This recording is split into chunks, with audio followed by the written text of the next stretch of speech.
السلام عليكم المشاهدين، كي دايرين؟ لاباس عليكم؟ بخير؟ كلشي مزيان؟ نتمنى تكونوا على خير وبخير. دابا جيت نشارك معكم الكوفيتير بالخوخ. كما وعدتكم من قبل، قلت لكم دابا الفصل ديال الصيف كاين موجود الخوخ، الشهديه، البرقوق، الدلاح. نحاولوا نبدلوا الروتين ديال الكوفيتير ديال هذا الفريز والمشماش. ديما كنديروهم، نحاولوا نبدلوا. وعلاش لا؟ ما كل مره نديروا حاجه جديده. دابا عندنا هنايا كيلو ديال الخوخ، نص كيلو ديال سنيده، واحد حامضه معصره، وتقدروا تقشروا تحكوا حتى القشره ديالها. دابا ندوزو لطريقه التحضير. هانتوما مشاهدين،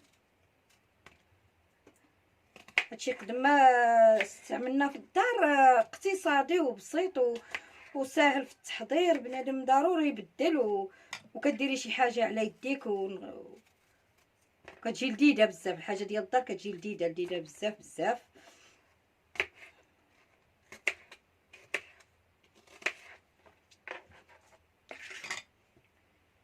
نتوما هنا بعد ما نعصرو حامضه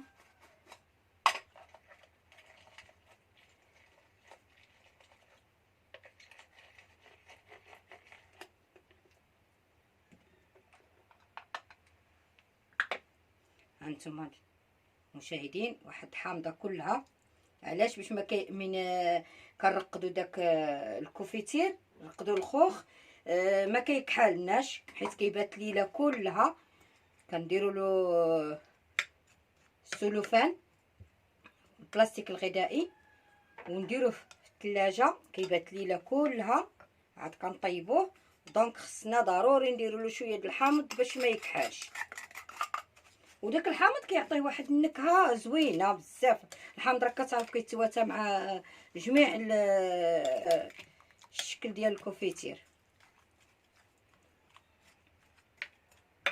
انا بعدا الحامض كيعجبني في الكوفيتير كله، كاع اي كوفيتير درتو كيعجبني ندير الحامض. دابا بعد ما خلطناه هنا، غادي نغطيوه بالبلاستيك الغذائي.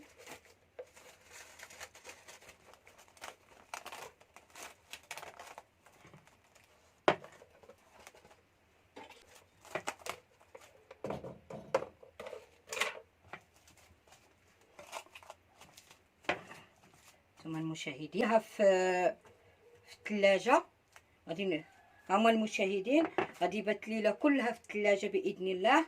ولا غدا نطيبوه حيت باش كيدبل وكيساعد على الطياب. دابا بعد ما الكوفيتير ديالنا بات ليله كامله في الثلاجه، كنحاولوا نديروه في شي طنجره.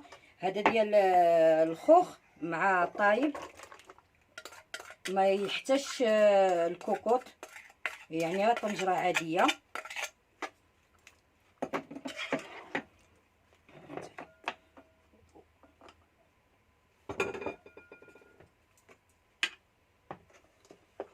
دابا غنردوه على البوطه يطيب مده واحد 20 دقيقه حتى 30 دقيقه، ونرجعوا مع بعض. السلام عليكم.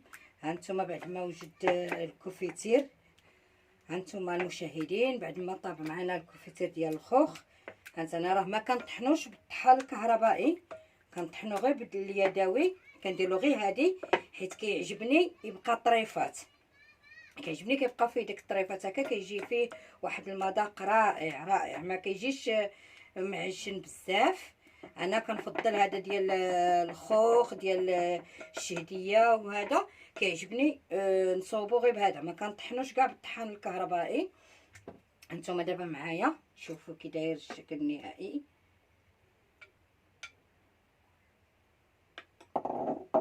هانتوما كي كيجي الشكل النهائي، كيجي مره غزال، كيجي باقيين فيه داك الطريفات باينين، ما كيجيش كله معجن.